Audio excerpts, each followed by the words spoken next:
La mesa de análisis de los jueves aquí en Tele 13 Noche tiene, como siempre, a Grace Smith, abogada. ¿Cómo estás? Hola, Álvaro. Bienvenida, Muy bien, Grace. gracias. Patricio Bajardo, cientista político, máster en Relaciones Internacionales. Hola, Bienvenidos Álvaro. ambos. Muchas gracias. Para hablar de la gira del presidente Boric por Nueva York, su primera vez ante la Asamblea General y todo lo que ha rodeado este viaje, que ha tenido de todo. Ha tenido todo. Ha tenido de todo. Sí. Pato, parto contigo. ¿Cómo es la mirada? A ver, confusa. Yo creo que el presidente Boric podría haber aprovechado su juventud, la imagen que tiene internacionalmente, que yo estoy seguro que es mejor incluso que la imagen interna, más aún después del plebiscito. Creo que no lo aprovechó, y no lo aprovechó porque lo veo ambiguo, ambivalente. El discurso me pareció... Bueno, los discursos de la Asamblea General de las Naciones Unidas en general no suelen ser muy de definiciones de política exterior, sino que más bien contar lo que pasa en el país y lo que le preocupa al mundo sobre lo que está pasando en Chile. Y está bien que haya hablado de la Constitución, etcétera, pero se vio envuelto en una serie de incidentes. Estuvo el problema del embajador israelí, que tiene mucha repercusión en la política norteamericana. Marco Rubio lo señaló, incluso indicando lo que generaba que había que pedir disculpas a la comunidad judía. Después el tema del embajador en España, que se larga sus declaraciones, que ahí eso es para conversarlo ahí con Grace, yo creo. Ahí, vamos a ver ese punto. Tu primera mirada a esta gira. A ver, a mí el discurso del presidente me gustó, creo que puso énfasis en temas importantes como es el respeto a la democracia, el respeto a los derechos humanos, la interpelación que hizo a Venezuela respecto a lo que está sucediendo en ese país. Y bueno, y hacer este análisis del proceso constituyente en nuestro país. Creo que a mí me gustó el discurso, encontré que fue un discurso sólido, redondito en términos de temas que son importantes para la agenda también del presidente. Yo ahí no estoy para nada de acuerdo contigo, Pato, en ese sentido. Está bien. Y creo que ha sido una gira que ha estado marcada también, bueno, con el regreso de la ministra de Defensa, cuando se le iba a rendir un homenaje a su abuelo, que tuvo que volver a Chile de improviso por el tema del hackeo. Ha sido bastante convulsionada, digamos, con hartas cosas. Y respecto al tema, por ejemplo, de las cartas credenciales del embajador de Israel, yo creo que no fue una decisión acertada del presidente. Yo en ese sentido no comparto el hecho de no haber ido. Creo que al final lo que se muestra... salió más fortalecido el Estado de Israel en este sentido con los apoyos al embajador y por lo tanto creo que no fue una buena jugada del presidente, una buena decisión, la verdad. A mí me preocupó, ¿sabes tú?, la frase, más que incluso el desaire del embajador de Israel. A mí lo que me preocupó es la frase cuando el presidente se da el gusto de decir, bueno, no se preocupen porque en Chile no se va a discriminar a nadie. Eso lo encontré terrible. Le he preguntado incluso a personas de la comunidad judía qué sintieron. Me señalaron que se habían sentido un escalofrío en la espalda. Lo encuentro terrible. Es decir, que casi como una concesión graciosa del primer mandatario de Chile, decir, miren, no se preocupen, porque no los vamos a discriminar. Eso es mucho más grave y por eso que Marco Rubio tenía razón cuando indicó que el presidente también debía disculparse con la comunidad judía, no solamente un tema protocolar con el Estado de Israel, sino que con la comunidad judía. Bueno, ha significado varias cosas. Te quería preguntar por el embajador en España, que el presidente lo defendió, incluso tuvo ahí un diálogo áspero con la periodista que le hace la pregunta, que es una periodista de Radio Bio Bio. Él dice, no me parece grave cuestionar los 30 años, pero justo en el mismo día donde él reivindicaba de alguna manera los avances, que si bien no fueron totales, hay cosas pendientes, pero los avances que se registraron durante los años de la concertación, básicamente. Pero lo que pasa es que yo creo que no es misterio ni sorpresivo las declaraciones.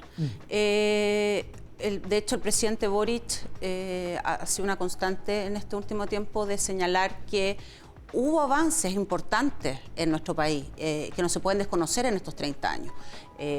Un desarrollo económico, bajar los índices de pobreza, pero lamentablemente, y eso quedó de manifiesto con el estallido social, y uno no puede desconocer eso, que las cifras de desigualdad de nuestro país son abismantes. Entonces, por lo tanto, estos 30 años efectivamente hay luces y sombras. Luces como el desarrollo económico, etcétera, etcétera, pero también hay sombras como la desigualdad social.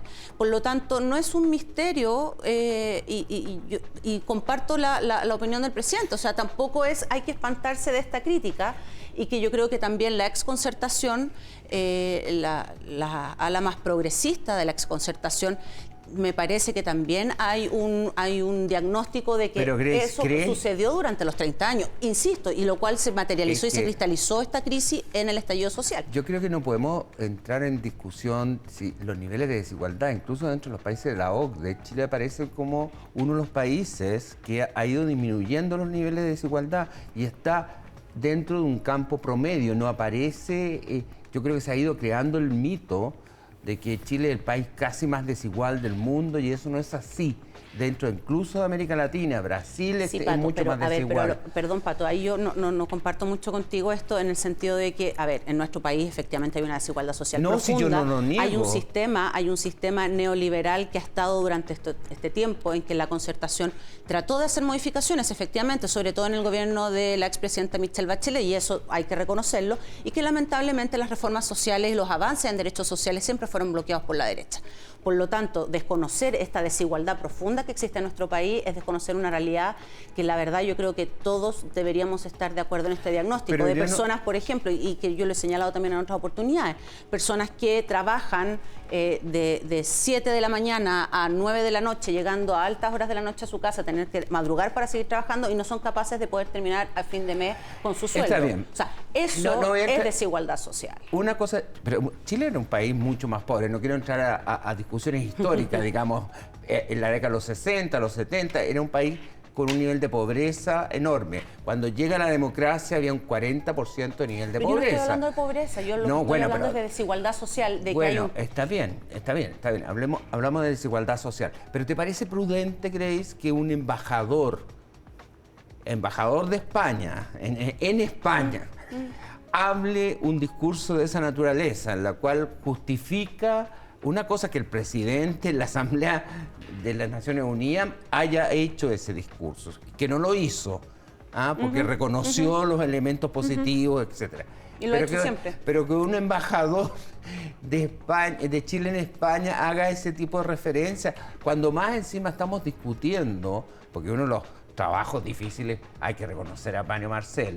Yo creo que el trabajo de Mario Marcel de ir a pedirle a los inversionistas extranjeros, cuando hay un embajador que está diciendo que en Chile es el país más desigual del mundo, que digamos que la violencia, que digamos hay un caos generalizado, que el estallido social puede suceder actos de violencia nuevamente. Entonces, realmente el mérito. El embajador, yo creo que fue ahí también temerario, porque dijo, no hay posibilidad que haya un nuevo estallido. Es una cosa que nadie sabe. Eso nadie sabe. Una cosa que nadie sabe. Los quiero llevar, porque nos queda poco tiempo, al tema de la convención, las conversaciones constituyentes que se retoman mañana y que, ojo, con un elemento bien relevante del propio presidente de Nueva York diciendo que está bien lo de los bordes, que es algo que ha pedido Chile Vamos, que no tiene que ser identitaria, sino que algo más general, y que además le gustaría que fuera apoyada por expertos, que él entiende eso. Hay varias concesiones, uno entendería ahí eso, ¿no? A ver, no sé si concesiones, yo creo que efectivamente las expresiones del presidente dan para interpretaciones, pero cuando uno habla de bordes, uno entiende que son efectivamente reglas, como por ejemplo sucedió con el proceso anterior de que Chile va a seguir continuándose el tratado internacional, va a seguir siendo una república, no vamos a poder pasar a una monarquía, por ejemplo. ¿Ya? Y esos son bordes, efectivamente. A lo que yo voy con esto es que Chile Vamos va más allá de los bordes. Yo creo que las condiciones que está poniendo Chile Vamos y que mañana vamos a ver las cartas, tienen que ver con contenido derechamente de una discusión constituyente, una discusión constitucional que se tiene que dar en el seno de una posible nueva convención o como se llame. Creo que los bordes de los que habla, como te digo, Chile Vamos, van mucho más allá de eso. Es mucho más allá de un rayado de cancha, sino que de tener vetos a ciertos temas, de imponer ciertos contenidos de fondo en una discusión constitucional. Y por otra parte está el tema también de la comisión de expertos. La Convención Constitucional anterior tenía una secretaría técnica, habían asesores. Me parece pero que parece el que no lo tomaron muy comentarle... en cuenta. Sí, pero a lo que yo voy, Pato, con esto, a lo que me refiero, es que sea un comité de expertos que le entregue un posible texto a la convención, a la segunda convención, me parece que eso también es desconocer un proceso de discusión y debate democrático que también se tiene que dar al interior de una nueva convención. A ver, yo valoro lo que dijo Boric en relación a estos límites, a establecer esta convención de expertos, o que tienen que haber expertos, y todavía no hay un acuerdo para definir de qué forma se va a lograr la ecuación, que yo creo que en eso compartimos con Grace. Una ecuación entre la legitimidad democrática y que claramente Boric con esas palabras señalaba de que efectivamente no se podía repetir la convención en los mismos términos como se produjo, cosa que por un tiempo largo no reconoció. Ahora, mi problema, ¿sabes cuál es? Es la permanente ambigüedad del presidente. Y te lo planteo básicamente con un tema muy puntual, ahora que se van a iniciar de nuevo las conversaciones, con el tema del TPT-11, que es increíble. La ministra del Interior plantea que hay que avanzar en el tema. Se supone que Marcel había llegado a un acuerdo, a un preacuerdo, que se iba a tratar el martes próximo en el Senado. Eso entiendo que sigue en pie. Claro, pero el Partido Comunista y el Frente Amplio le dicen que no, o sea, que no están de acuerdo. Y el presidente, ¿qué es lo que hace? En vez de decir, bueno, se va a discutir igual, él dice, bueno, yo lo dejo en manos del Congreso. Digamos, el Congreso es el que se tiene que pronunciar. Entonces, si ese borde que estábamos hablando, que me parece un gran avance de parte del presidente. Pero ojo, los bordes no implican contenido, Pato. Insisto con ese tema. Está bien, los bordes no implican contenido, pero implican por lo menos una autocrítica valiosa del presidente sobre por qué fracasó el anterior proceso constituyente. Vamos a ver cómo sigue la situación mañana, las conversaciones. Grace, Pato, muchas gracias por acompañarnos. No, gracias a ti. Gracias, Álvaro, que estén bien. Buenas noches.